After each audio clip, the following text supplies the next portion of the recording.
नमस्कार दोस्तों, आपका स्वागत है। एरिक मेडहस नाम का लड़का जो बहुत ही कम उम्र में इस दुनिया से चला गया और उसके जाने के बाद उसकी जो माँ थी वो एकदम दुख में डूब गई। और उसके बाद उसकी माँ ने एक ऑटोमेटिक राइटर की मदद से अपने बेटे के आत्मा के साथ संपर्क किया और उसमें उसने अपने बेटे को बहुत ही महत्वपूर्ण ऐसे सवाल पूछे हैं और उस सवाल का भी एरिक की आत्मा ने बहुत ही अच्छे से जवाब दिया है। तो आज के इस भाग में उसकी माँ, एरिक की जो माँ है एलिसा, उसने अपने बेटे को ये पूछा कि जैसे पृथ्वी पर हमारे हाथों से कुछ बुरा समझो काम हो गया, हमको पता है कि हमने कुछ बुरा काम किया है, तो ऐसे वक्त में हम एकदम पछतावे में रोते बैठते हैं बहुत बार।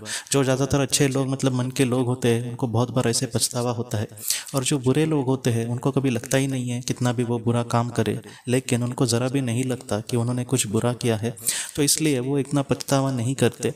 लेकिन जिनको खुद की गलती अपनी पता है, तो ऐसे जो लोग हैं वो बुरा काम करके भी कभी कभी रोते बैठेंगे, अपने पछतावे में डूबते बैठेंगे। तो एरिक की माँ ने उसको ये पूछा है कि आत्मालोक में भी आत्मा ऐसे क्या रोती बैठती है। अगर किसी आत्मा ने, किसी एक इंसान ने समझो बुरा काम किया है पृथ्वी पर, और वो जब आत्मालोक में चला जाएगा तब छोटी हो या फिर बड़ी गलती हो, उसको लेकर उसको ज़्यादा पछतावा होते रहेगा क्या। तो एरिक ने इसका जो जवाब दिया है वो ये कहता है कि अगर किसी ने बहुत ही ज़्यादा बुरा कर्म किया वो निचले स्थान पर जाएगा। लेकिन उसके बाद एरिक ये कहता है कि जैसे कोई छोटी मोटी, जैसे मैंने अपने माता पिता को कुछ दुख दिए इस जीवन में, बड़े बड़े दुख नहीं लेकिन छोटे मोटे दुख, तो उसको लेकर मेरी आत्मा को अगर समझो बहुत ही ज़्यादा बुरा लग रहा है, तो ऐसे समय में हम जैसे पृथ्वी पर बहुत ही ज़्यादा पछतावा करके रोते बैठेंगे, हमारी जो आत्मा होती है वो ऐसे रोते नहीं बैठती। हमारी जो आत्मा है उसको पता होता है कि उसने जो भी बुरा काम किया वो इंसान के भौतिक मन के सहारे से किया था, क्योंकि भौतिक मन ही कहीं ना कहीं इंसान को चलाता है जब वो जिंदा होता है।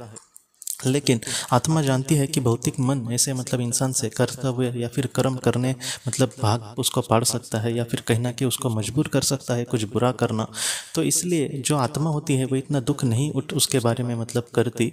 एरिक हमसे ये कहता है दोस्तों कि हमारी जो आत्मा है वो वहाँ पर शांति से ही ज़्यादातर रहती है। पृथ्वी पर जो भी उसने बुरा काम किया है तो ऐसे वक्त में उसको बुरा लगेगा इन सारी चीज़ों को लेकर, लेकिन फिर भी वो इतना ज़्यादा दुख में नहीं डूबेगी। और उसका दूसरा कारण ये भी होता है कि उसको भी पता होता है कि मैं यहाँ पर कितना भी दुख में डूब जाऊँ, इससे कुछ भी फ़ायदा नहीं होने वाला।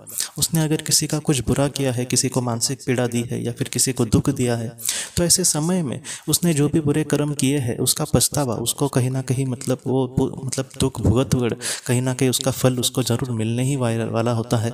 तो इसलिए एरिक हमसे यही कहता है कि ऐसे समय में हम जैसे एक दुख में एकदम डूब जाते हैं और एकदम दुखी हो जाते हैं, वैसे हमारी जो आत्मा होती है वो इतना दुख में नहीं डूबती, वो शांति से अपने आगे के राह पर बढ़ती जाती है, क्योंकि उसको पता होता है कि एक ही दुख को लेकर अगर वो बैठेगी तो अपना विकास वो अच्छे से नहीं कर पाएगी। तो इस तरीके से हमारी जो आत्मा की सोच है आत्मलोक में ऐसी होती है दोस्तों।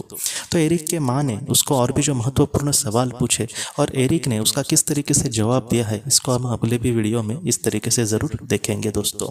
तो दोस्तों हम अपने अगले वीडियो में मिलते हैं। आप अपने परिवार का ख्याल रखना। आपका बहुत बहुत धन्यवाद। अगर आपको पास्ट लाइफ रिग्रेशन या फिर हमारे अपनों के लिए ऑटोमेटिक राइटिंग करनी है तो आप इस व्हाट्सएप नंबर पर मैसेज कर सकते हैं। हम आपको किसी अच्छे थेरेपिस्ट के बारे में ज़रूर बताएंगे। आपका बहुत बहुत धन्यवाद।